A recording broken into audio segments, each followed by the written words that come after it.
صبر کرنے والے مرد اور صبر کرنے والی عورتیں یہ بھی ایسے ہیں کہ ان کے لیے اللہ نے اعد اللہ لہم مغفرۃ و اجرا عظیما، مغفرت اور اجر عظیم کا وعدہ ہے۔ صبر کی 3 شکلیں ہیں۔ ایک تو صبر ہوتا ہے گناہوں کے کرنے کی وجہ سے، جو نفس کی خواہش پیدا ہوتی ہے، نفس کو گناہ کرنے سے روکنا، اور اس روکنے پر جو تکلیف ہوتی ہے اس پر صبر کر، گناہ سے بچنے پر جو مشقت ہے اس پر صبر۔ اور ایک صبر ہوتا ہے نیکیوں کے پابندی سے کرنے پر، اور ایک صبر ہوتا ہے مصیبتوں کے آنے پر۔ یہ تینوں صبر یہاں مراد ہے۔ 5ویں خوبی صبر کرنے والے۔ آج ہمارے اپنے گھرانوں میں ہم دیکھ لیں، اکثر و بیشتر گھرانوں میں دل صاف ہے، زبان خراب ہے۔ دل صاف ہے، زبان خراب ہے۔ غصے میں آ کے منہ میں جو آیا وہ بول دیتے، دل صاف رہتا، ارے یہ نہیں بولنا تھا جی، میں غلطی ہو گئی میرے سے، غصے میں بول دیا میں، غصے میں بول دی میں۔ یہی صبر نہ ہونے کا نتیجہ۔ بولنے سے پہلے سوچنا۔ عقل مندوں کے بارے میں مقولہ مشہور ہے کہ وہ پہلے تولتے پھر بولتے۔ کیا بولنا ہے پہلے سوچتے پھر بولتے، اور بے وقوفاں پہلے بولتے پھر سوچتے، ارے یہ بول دیا میں، نہیں بولنا تھا۔ کئی ایسی عورتیں ہیں جو شوہروں کو پلٹا کے جواب دے دیتے، شوہر غصے میں آ گیا تو نہیں دینا جی اب سے جواب، انشاءاللہ نیکسٹ ٹائم نہیں دیتی میں، پھر نیکسٹ ٹائم آیا پھر جواب، پھر جواب، پھر جواب۔ بعد میں سوچ رہے، پہلے نہیں سوچ رہے۔ کیوں؟ آج کل ایک ٹرینڈ چل رہا، آپ کو بھی معلوم ہی چھونگا، سب کو معلوم ہی ہے کہ آگے والے کو پلٹا کے جواب دینا یہ ٹرینڈ چل رہا۔ ساس رہے بہو پلٹا کے جواب دینا، بیٹی ہے ماں کو پلٹا کے جواب دینا، بیٹا ہے باپ کو پلٹا کے جواب دینا، شاگرد ہے استاد کو پلٹا کے جواب دینا، پلٹا کے جواب دینا، فوراً دینا، یہ ٹرینڈ چل رہا۔ حالانکہ کئی لوگ ایسے ہوتے ہیں جو جواب دینے کے بعد میں پچھتاتے، ارے نہیں بولنا تھا جی، میں خاموش بیٹھ جانا تھا، میں چپ بیٹھ جانا تھا، میں کیا ہو رہا تھا میں خاموش بیٹھ گئے تو۔ اسی لیے کہا جا رہا صبر پیدا کرو اپنے اندر، پہلے سوچو پھر بولو۔ اسی لیے بعض علماء نے لکھا غصے کے وقت میں نہ کوئی فیصلہ کرو، اور غصے کے وقت میں نہ کوئی ڈیسیشن۔ کیا کرو پھر؟ فل غصے میں ہے، اب بولنا ہے، اب آپ اس وقت مت بولو، وہ وقت چھوڑ دو۔ جب غصہ ختم ہو گیا اور آپ کو سمجھ میں آ گیا کہ اب میں نارمل ہوں، اب بولو، اب بولو۔ آپ پوچھیں گے جب بولے تو کیا ہوتا تھا؟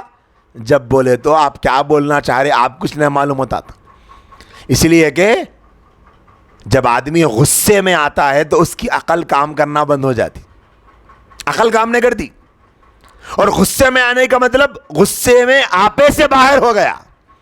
اسی لیے آپ نے بعض لوگوں کو دیکھا ہوگا، عورتوں کو تو خیر آسان ہے مسئلہ، ان کو غصہ آ گیا تو لگا پلیٹاں پٹک لیتے، بھگونے پٹک لیتے، پیالیاں پھوڑ دیتے، اور جو چاہے کر لے سکتے ان لوگوں۔ لیکن آدمیاں بیچارے کیا پٹکیں گے؟ ان لوگوں کا کچھ بھی پٹکے تو ان لوگوں کو اٹھا کے پٹک دیتا باہر والا کوئی تو بھی۔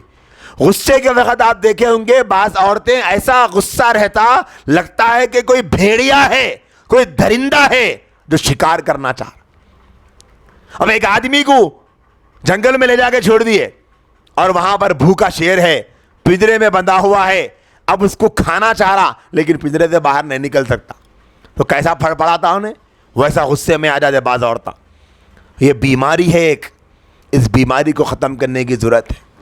غصہ آ گیا تو ایسا پکارا شروع ہو گیا، پکارتے پکارتے پکارتے پکارتے بہو کو، اس کے اماں کو، اس کے بابا کو، اس کے سسرال، اس کے دادیال کو، اس کے ننیال کو، سب کو بیچارے کو پچھاڑ دیے، سب کو نواز دیے۔ غصے میں کیا بول رہے سمجھ میں نہیں آ رہا، منہ کھل گیا، بس شوہر پہ غصہ آ گیا تو وہ شوہر کا غصہ بچوں میں نکال دیے، بچیوں میں نکال دیے، بچی پہ غصہ آ گیا تو وہ بیٹے پہ غصہ نکل گیا، بازو والے پہ نکل گیا، کام والی آ گئی کام والے پہ نکل گیا، اماں فون کر دی اماں پہ نکل گیا، ہر ایک پہ نکل رہا۔ بیمار ہے بیمار، بے صبری ہے بے صبری۔ اسی لیے ایک مقولہ مشہور ہے نا، بے صبرا جو ہوتا ہے وہ ہاتھ بھی جلا لیتا، کھا بھی نہیں سکتا۔ گرم گرم کھانا ہے، بے صبرا آدمی کیا کرتا، جلدی جلدی جا کے وہ ہاتھ سے ڈال لیا، ہاتھ جلا لیا، اور منہ میں بھی نہیں ڈال سکتا، کھا بھی نہیں سکتا۔ صبر ہونا اس وجہ سے، ہر زندگی کے ہر معاملے میں صبر، ہر موقع پر صبر۔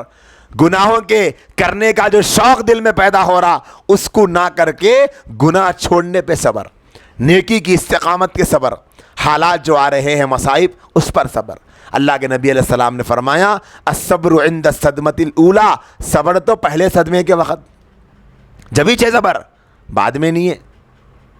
شوہر صاحب بیچارے گھر کے باہر گئے تھے اور کچھ بھی ایک اللہ نہ کرے کسی کے ساتھ ایسا ہو لیکن حادثہ ہوا، پیر کو مال لگا، گھر کو واپس آئے تو اب دیکھا تو اب بیگم صاحبہ نے دیکھتے ہی شروع کر دیا رونا پکارا کرنا، ہونٹ لینا، دیکھ کے نہ جانا اندھے ہے کیا، دیوانے ہیں کیا، روڑا کیسے ہے نہیں معلوم کیا، یہ وہ سب شروع ہوگا۔ اس کے بعد صبر کر لے، اب جان دو کیا کر سکتے ہیں، اب قسمت میں تھا تو، ارے یہی بات آپ پہلے بولتے تو اللہ تعالیٰ کی طرف سے جو ہوا، اللہ تیرا کرم ہے، میرے شوہر کی جان تو بچ گئی، جان تو رے چلے گئے، کتنے لوگوں کی جان چلے جا رہی، آپ کا لاکھ لاکھ شکر ہے، جو لگ گیا میرے مولا وہ زخم کو آپ دور کر دیجئے، آپ ہی دور کرنے والے۔ صبر کرنا چاہیے نا، بعد میں جا کے صبر کرنا چاہیے، لیکن پہلے کر لیے تو ثواب ملتا، بعد میں کرے تو ثواب کچھ بھی نہیں ملتا، وہ تو مجبوری کا ہے صبر، اب کوئی آپشن ہی نہیں ہے صبر کے علاوہ۔ اسی لیے پہلا صبر، جب بھی کوئی حادثہ پیش آیا، بری خبر سننے کو ملی، کوئی ایسی خبر ملی کہ جس سے دل دکھ گیا، تو صبر کر لیں کہ اے اللہ آپ کے لیے صبر کرتی ہوں، بعد میں پھر جو کرنا ہے کریں، بات چیت کریں، شکر ادا کریں، لیکن پہلے صدمے پہ صبر۔ اور اگر تکلیف کی وجہ سے آنکھوں سے آنسو چلے جائیں تو یہ صبر کے خلاف نہیں ہے، جا سکتے آنسو، انسان ہے، بشر ہے، جا سکتے آنسو، کوئی غلط نہیں ہے آنسو کا جانا، لیکن صبر ہونا چاہیے۔